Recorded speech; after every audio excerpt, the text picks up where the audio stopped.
सनातन धर्म में बाएं हाथ से पूजा को अशुभ माना जाता है, लेकिन भागलपुर के प्रसिद्ध पूजा में से एक मां मनसा की पूजा बाएं हाथ से ही होती है। इसके पीछे की कहानी काफी लंबी है। ऐसा कहा जाता है कि भागलपुर के चंपानगर के रहने वाले सिल्क के बड़े व्यापारी चांदो सौदागर बहुत बड़े शिव भक्त थे।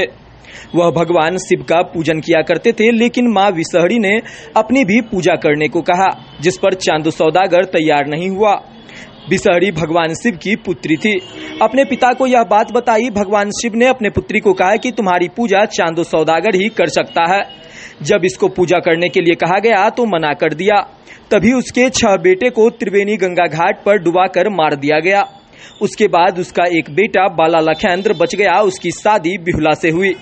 अपने 7वें पुत्र को बचाने के लिए उन्होंने लोहे का शयन कक्ष बनवाया, लेकिन उसमें भी विषहरी प्रवेश कर गई थी। अंत में उसे भी डस लिया। लखेंद्र की मौत हो गई। उसके बाद चांदो सौदागर पूजा को तैयार हुआ, लेकिन उसने एक शर्त रखा कि पूजा बाएं हाथ से करेंगे, जिसके बाद आज तक बाएं हाथ से ही पूजा हो रही है। लखेंद्र को जीवित करने के लिए मंजूषा बनाकर उस पर बिहुला लखेंद्र को लेकर स्वर्ग यात्रा को निकल गई। वहां से जीवित कराकर वापस ले आई। तभी से मां मनसा की पूजा प्रारंभ हो गई।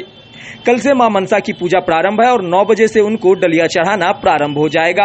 सबसे पहले सौदागर के वंशज का डलिया चढ़ता है। उसके बाद आम लोगों के लिए दरबार खुल जाता है और डलिया चढ़ने लगता है।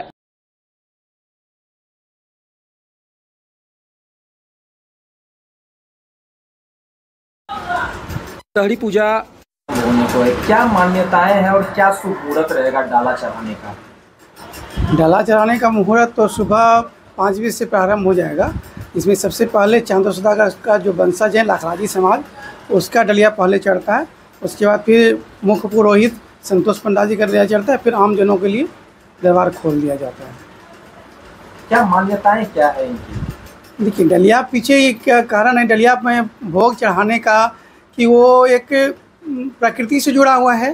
जो प्रकृति में प्राप्त अभी औषधि या फल इत्यादि पाए जाते हैं ऋतु अनुसार, वो फल अर्पित किया जाता है। और बांस पात्र होने के पीछे रीजन बिहुला ही है, क्योंकि जो बिहुला अपने पति को लेकर के स्वर्गलोक पर यात्रा पर निकल रही थी, तो उनकी सास ने, उनके जेठानियों ने रोकने का बहुत प्रयास किया था। जब वो नहीं मानी तो उसकी सास सोनिका साहू ने उसे गाली देते हुए कहा था कि तुम क्या जिलाओगी मेरे पति बाला को, मेरे पुत्र बाला को। इतना आसान नहीं है स्वर्गलोक पहुंचना कि तुम जो है घाट की कठिनाइयों से घबरा कर पहले घाट में बाला का सब फेंक दोगी, दूसरे घाट में चूड़ी सिंदूर धोलोगी और तीसरे घाट में डोम के साथ विवाह रचाओगी। इसी सास के बात का मान रखने के लिए जब वो अपने पति को जीवित करा के लौटती है, तो गोकुल गंगा घाट से 3 घाट पहले ही अपना डेरा डाल देती है और अपने ज्येष्ठों और भैंसुरों पति से कहती है कि वो जो जाए और बांस काट के लाए, डलिया बनाए। वो डलिया बेचने के लिए जाएगी। तो वो डलिया बेचने पहले अपने उजानी नगर जाती है मैके, और फिर वापस चंपापुरी आकर के अपने ससुराल भी डलिया बेचती है। तो जब ये सारी बातें हो जाती हैं, मनसा देवी का पूजन के लिए चांदो सौदागर तैयार हो जाते हैं, तब सोनिका के मन में ये देवी की कृपा से ये इच्छा उत्पन्न होती है कि सोना का थाली निकाला हुआ पूजन के लिए, कि क्यों ना हम उसी पात्र में पूजन करें जो पात्र मेरी बहू बेचने के लिए आई है, जिस पात्र का निर्माण मेरे पुत्रों ने किया है। तो देवी के प्रभाव से ही वो बांस का पात्र जो बिहुला के द्वारा खरीदा गया था, वो उसी में फिर भोग अर्पित किया जाता है। गोकुल गंगा घाट की क्या मान्यताएं हैं यहाँ? गोकुल गंगा घाट बिहुला के स्वर्ग यात्रा का साक्षी है। बिहुला जब अपनी मंजूषा स्वर्ग यात्रा पर निकली थी अपने पति को लेकर, तो यात्रा आरंभ गोकुल गंगा घाट से ही किया था। क्या है पूरा बिहुला की कहानी क्या है? बिहुला की कहानी एक नारी शक्ति की कहानी है। देव शक्ति पर मानव शक्ति की विजय गाथा है। एक ऐसी नारी जो देवताओं से अपने पति के लिए लड़ जाती है। जहाँ हमारे यहाँ ये इतिहास बताया जाता है, जिसका पति मर जाए उसको जो है चिता में ज़बरदस्ती जला दिया जाता था, सती प्रथा। लेकिन एक बिहुला ने ये साबित किया कि सती होती क्या है। जिसका पति मर जाए वो देवताओं से लड़ के भी वापस ले आती है। 6 महीना तक जल यात्रा करती है मंजूषा से, और वो धुबरी जिला पहुंचती है असम का, जहाँ उसे कामाख्या की पुजारिन, कामाख्या की अनन्य उपासिका नितला धोबिन मिलती है, जो अपने पति और पुत्र को का सिरोच्छेद करके उसका पाट और खूटा बनाती थी, उस पर देवताओं का वस्त्र धोती थी और उसी के माध्यम से बिहुला जो है स्वर्ग लोक जाती है और अपने पति को जीवित करा के पृथ्वी पर लौटती है और मनसा देवी की पूजा करवाती है। चांदो सौदागर का इसमें क्या भूमिका रहा था? चांदो सौदागर तो महानायक हैं। चांदो सौदागर सिल्क के व्यापारी हैं, रेशम का कारोबार करते थे, ताना बाना का काम करते थे और वो पूरे वर्ल्ड में उनका व्यापार फैला हुआ था।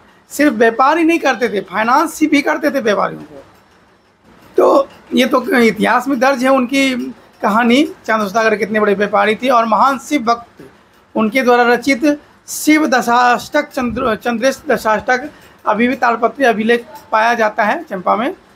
तो जिस तरह से रावण लिखे थे वो भी लिखे थे। वो शिव के महान भक्त थे, योगी थे और महान मतलब बहुत बड़े व्यापारी थे। इस घाट की महिमा बहुत महत्वपूर्ण है। इस घाट से ही सती बिहुला स्वर्ग यात्रा के लिए निकली थी और चाहे आंधी आए, तूफान आए, कुछ भी हो, माँ मनसा का विसर्जन इसी घाट पे होना होता है।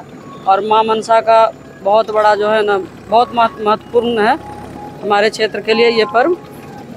और हम लोग चाह रहे हैं कि इस घाट का निर्माण हो, पर हो तो नहीं पा रहा है, कोशिश में लगे हुए हैं। अगर सबों का सहयोग रहे तो घाट का निर्माण हो जाए, फिर भी शरीर विसर्जन में कोई कठिनाई नहीं होगी। क्या नाम?